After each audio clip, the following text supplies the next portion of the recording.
président du Codebu, Iragi Dianda-Daye, M. Kefani Wizi, a été emprisonné à la suite d'un Twitter, X, où il disait qu'au Burundi, justement, la situation va de mal en pis à cause d'un mauvais leadership qui n'est pas capable justement d'organiser le pays.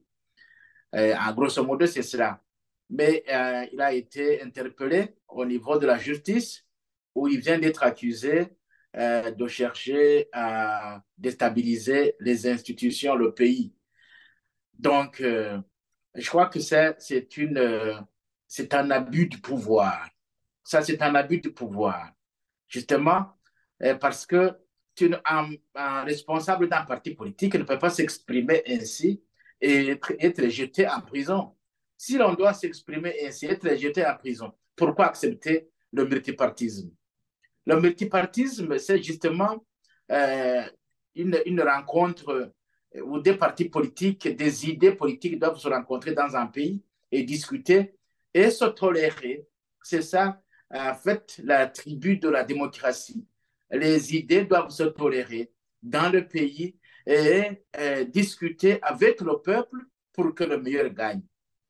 Mais visiblement, le CNDD-FDD tient depuis 2005 à ce qu'il reste au pouvoir seul, en écrasant quiconque ose justement l'affronter politiquement. C'est comme cela que le Frodebo est presque inexistant. C'est pour cela que le Prona reste presque inexistant. Le parti qui résistait, qui jusque-là c'était le CNR, et voilà, lui aussi, Rwasa vient d'être interdit d'exercer de la politique parce qu'on lui interdit formellement d'être sur le terrain et organiser les réunions politiques. C'est un signe qui ne trompe pas. Euh, donc, nous avons aussi observé que depuis un certain temps, la communauté internationale a crié pour qu'il y ait ouverture de l'espace politique. Mais le parti au pouvoir refuse justement cette ouverture parce qu'il veut rester seul. Nous sommes en train d'approcher les élections d'ici 2025. Il y aura des élections et en 2027, il y aura des présidentielles. Et le CNDD-FDD est en train de les préparer. Tout ce qui se fait, tout le comportement du président de la République, tout le comportement du secrétaire général du CNDD-FDD, ça vise uniquement ces élections-là. C'est pourquoi ils observent au niveau du tableau de bord des menaces possibles et ils essaient de baliser toujours. Je rappelle qu'en 2013, j'étais en prison pour des motifs fallacieux. Et quand j'ai posé la question au président de la République, il y a de cela 5 ans, il m'a répondu que j'allais le dépasser. Et alors que je n'avais aucun militaire, aucun policier, mais il disait il n'y avait plus d'autre solution que de te jeter en prison. Mais voilà. Alors maintenant, Kefani Wizi a été emprisonné tout simplement parce qu'il a osé dire qu'au Burundi, rien ne va parce qu'il y a un mauvais leadership. Cependant, c'est la vérité. Donc, M.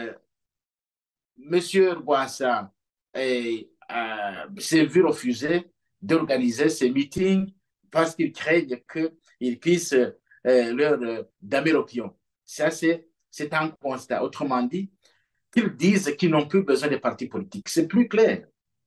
Au lieu de laisser les gens s'échiner comme ça et faire croire au monde qu'il y a le multipartisme au Burundi, autant déclarer qu'il n'y a plus de partis politiques.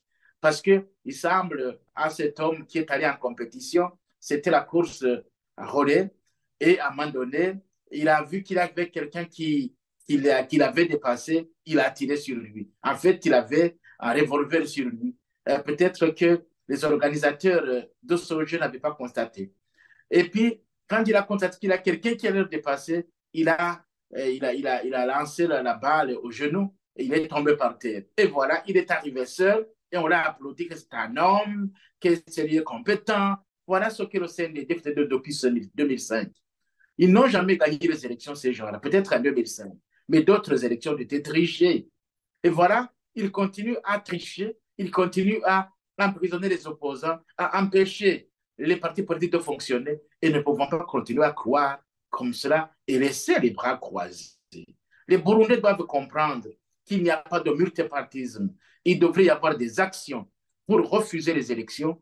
En tout cas, on doit réorganiser les élections au Burundi pour que nous puissions revivre la démocratie. Sinon, avec ce pouvoir qui n'est même pas capable de gérer l'État, qui n'est même pas capable de gérer les biens de l'État, si ce n'est que piller les biens publics, je crois que c'est un parti qu'il faut absolument éjecter et mettre hors d'état de nuire parce que c'est un danger public.